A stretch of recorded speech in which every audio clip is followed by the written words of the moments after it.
m'appelle Olivier Chay, je suis le propriétaire de Integralia SA et à l'époque où j'étais employé chez BG Ingénieurs Conseil, j'ai participé à l'élaboration du projet IVAGO, c'est Integrated Water Governance in Switzerland.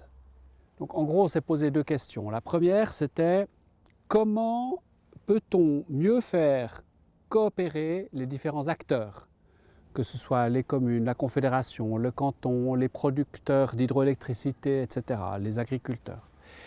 Et puis la deuxième question, c'est est-ce qu'il y a un modèle qui peut être favorisé par rapport à d'autres en Suisse? D'ailleurs, la réponse est non. Alors nous sommes au centre ou légèrement en périphérie de l'un des 12 bassins versants du canton de Fribourg, selon lequel la gestion intégrée va être dorénavant faite. On voit la ville de Bulle. Cette ville se développe beaucoup. Les montagnes forment la limite vers le sud. On arrive ensuite vers le lac de Gruyère. Devant le lac de Gruyère, à droite, on voit une station d'épuration qui est en train de se faire moderniser. Pourquoi? Parce que le développement de la ville de Bulle et de toute la région demande qu'on ait une plus grande capacité d'épuration.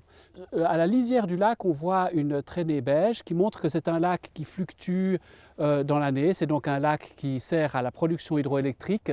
Et donc nous avons en un seul coup d'œil tout le bassin versant du lac de Gruyère. Ce bassin versant va être, comme les autres bassins versants du canton, géré de manière intégrée selon la nouvelle loi cantonale. On a choisi le canton de Fribourg parce que c'est un très bon exemple de gestion cantonale. Je m'appelle Marc Chardonnance et je suis le responsable du service de l'environnement depuis 10 ans maintenant. Il y a peut-être deux éléments qui ont fait qu'on a choisi la voie législative. D'abord, c'est qu'on avait une très ancienne loi. Il fallait de toute façon réviser la loi cantonale parce qu'elle datait de 1974, la loi fribourgeoise. Entre-temps, la loi fédérale avait changé une voire deux fois, en 1991 avec la protection quantitative des eaux, en 1996 avec l'aspect du financement. Et nous avions toujours notre vieille loi de 1974 qui était plus à jour. Alors l'idée centrale, c'est effectivement la gestion globale de l'eau, basée sur l'idée du bassin versant. C'est vraiment le centre de cette nouvelle législation. Ici, nous sommes dans un endroit bien particulier de la Sarine, sur le barrage de la Mégroge, et on voit très bien ici les conflits qu'il peut exister dans l'utilisation de l'eau. Il s'agit d'élargir un petit peu l'angle de vue qui était celui essentiellement des communes dans un premier temps. Cet angle de vue était important pour régler les problèmes immédiats, mais on voit maintenant avec la superposition des problèmes qui se posent, la revitalisation, la gestion des crues, la protection des eaux souterraines, tous ces éléments-là nécessitent effectivement une vue qui soit un petit peu plus large pour prendre les bonnes mesures à la bonne échelle. Il faut savoir ce qui se passe en amont pour prendre les bonnes mesures en aval. Ensuite, dans la mise à disposition des ressources au niveau d'un bassin versant, on a probablement plus de possibilités que si on reste focalisé uniquement sur un périmètre plus petit. Et cette mise en œuvre, ça va prendre une ou deux générations. C'est quelque chose où il faut avoir de la patience, il faut avoir de la continuité. Qu'est-ce qui m'a étonné? J'ai quand même été un peu étonné du temps qu'il nous a fallu pour nous retrouver dans un dialogue commun entre les différents partenaires du projet. On a travaillé avec des groupes d'experts. Donc des experts, ce n'est pas forcément des gens qui s'estiment être experts, mais qui dans leur domaine d'activité sont des gens reconnus. Donc on a travaillé par groupe comme ça, avec des séminaires dans lesquels on a posé des questions, il fallait répondre à ces questions en commun, trouver une synthèse, etc. Donc ça a été plusieurs étapes, et d'étape en étape, on est arrivé à mieux cristalliser quelle était la quintessence des solutions qu'on allait proposer. Il n'était pas évident de trouver un même langage avec lequel on peut facilement travailler. Parce que chacun vient de son horizon, chacun vient à son secteur, son niveau, et c'était assez difficile de se retrouver.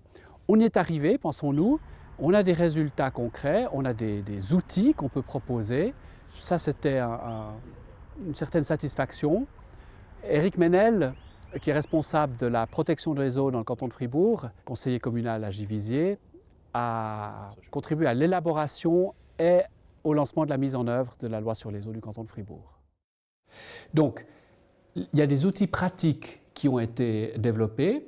Un premier outil pratique, c'est cet réseau d'évaluation des outils de gestion intégrée des eaux, donc Integrated Water Management.